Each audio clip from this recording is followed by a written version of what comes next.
ខ្លាំងអើយចុះ first floor បាត់ហើយយឺនដែរចង់គ្នាបាទអូយ killer បាត់ហើយបាទអ្នកគ្នាកីឡាកររបស់យើងមិនធីមណាប៉ះគ្នាអូ KOSV បាទចាំ KOSV មែនមកអូមីយ៉ាកំពុងធ្វើការស៊ីឲ្យធំធម្មតាទេគីមធ្វើការពីចង្ងាយ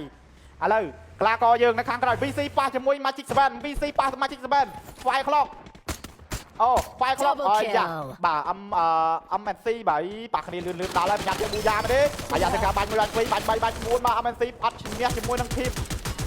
WOR ទេ WOR VOR ញ៉ាំសាច់អានត្រូវធីមធីមកញ្ញាយើងបានដាច់អស់ម្នាក់ពីរនាក់បាត់ហើយអ្នកគ្នា MNC ជួយគ្នាវិញអូសមម្នាក់អាចយើងកញ្ញាយើងទៅប៉ះអេលៀនទៀតបាទអាចប៉ះអេលៀនទេកញ្ញារបស់យើងធីមកញ្ញារបស់យើងVOR ធ្វើការដកឃ្លីអត់គាត់អត់ដឹងទេគាត់អាចដឹងថាធីមអេលៀននៅខាងមុខតែគាត់ពូននៅក្នុងហ្នឹងសិនអើយយ៉ា VOR ថ្ងៃនេះធ្វើអត់បានទៅបានល្អទេអ្នកគ្នាធីមកញ្ញាយើងអាយ៉ា VC បាញ់ពីចង្ងាយធ្វើការហោះចូលតែម្ដងចាឥឡូវយើងក៏លេបមើលទៅលើខាង PC ខណៈនេះផងដែរធ្វើការផ្លាយមកប៉ះគ្នាជាមួយនឹងក្រុមចាំពេលមួយបាត់ហើយ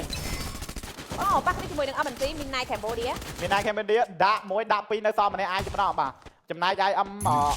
MNC របស់យើងដែលហៅថា Midnight Cambodia ហ្នឹងគឺគាត់នៅពូគ្នាទេគាត់នៅហ្នឹងគាត់នៅចាំគេបាញ់ហ្មងអ្នកចូលមកក៏ដួលតែម្ដងនេះដូចគាត់ធ្វើបានល្អមែនទេចា ពីធីមគាត់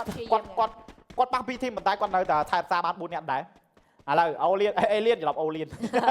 អេស៊ីរបស់យើងអូស៊ីរបស់យើងច្រឡំអេស៊ីអាយ៉ាប៉ាជាមួយនឹងធីមកញ្ញា VOR ដក knockdown ម្នាក់បាត់អាយ៉ាកញ្ញា knock វិញបាទ knock វិញ knock 2 knock មក knock ទៅមកត្រូវទេបាទពីអូស៊ីបចាអូស៊ីប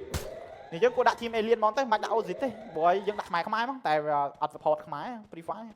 មក Free Fire ឃើញដាក់អសាខ្មែរមែន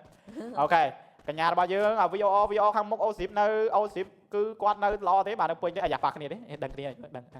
ប្រវី